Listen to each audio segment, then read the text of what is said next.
Hi, I'm Josh Wyand, and this is my audience.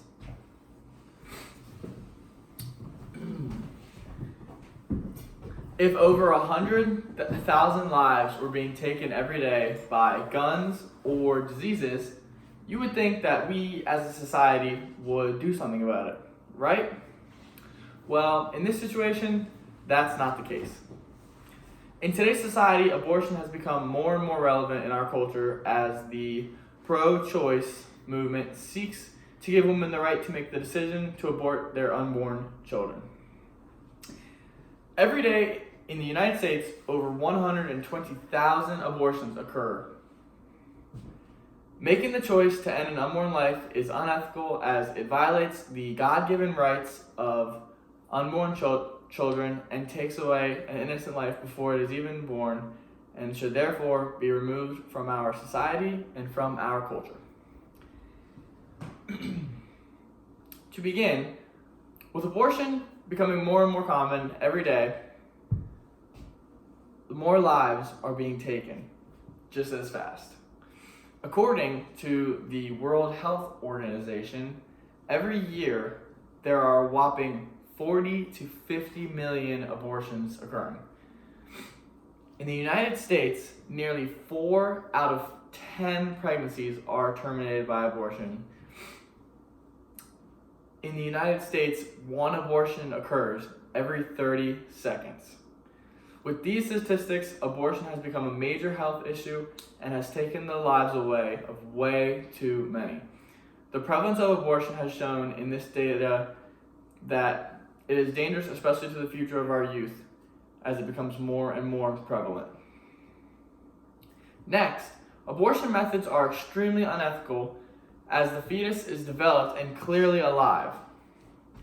Almost 54% of abortions occur from 7 to 12 weeks, when a baby already has a developing nose, mouth, ears, intestines, brainwaves, touch response, hiccups, and more, according to Concerned Women for America.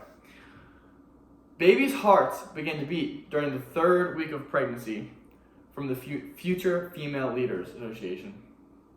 While the pro-choice movement argues that the fetus is not alive, with such advanced technology that fetal surgeries are possible, that cannot be the case. At this point in child development, when the baby is aborted, it is clearly alive with all of these characteristics. With the baby being alive, the child is given unalienable rights under the U.S. Constitution, specifically the right to life.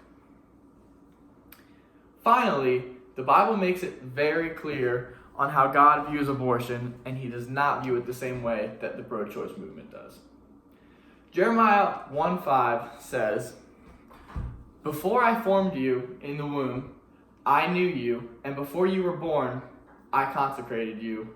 I appointed you a prophet to the nations." Next, in Galatians 1, verse 15, the Bible says, "But when he who had set me apart before I was born and called me through his grace." This verse shows that God has a purpose for every single one of his children, even before they are born, whether to grow up and become a doctor or to save lives in another way. God has a plan for each and every one of us from the moment we are conceived. Lastly, in Psalm 139, verses 13 and 14, the Bible says, "For you formed my inward parts, you knitted me together in my mother's womb. I praise you, for I am fearfully and wonderfully made." This verse tells us that God made each and every one of us fearfully and wonderfully, born and unborn. We're all made perfectly in his image. In conclusion, abortion is shown to be a wrong and unethical practice, whether looking at statistics or data, as well through the eyes of God, and change needs to be made to protect our unborn lives. As abortion becomes more and more of an issue every single day, we continue to fall shorter and shorter of the standards set for us by God and by ourselves. Thank you.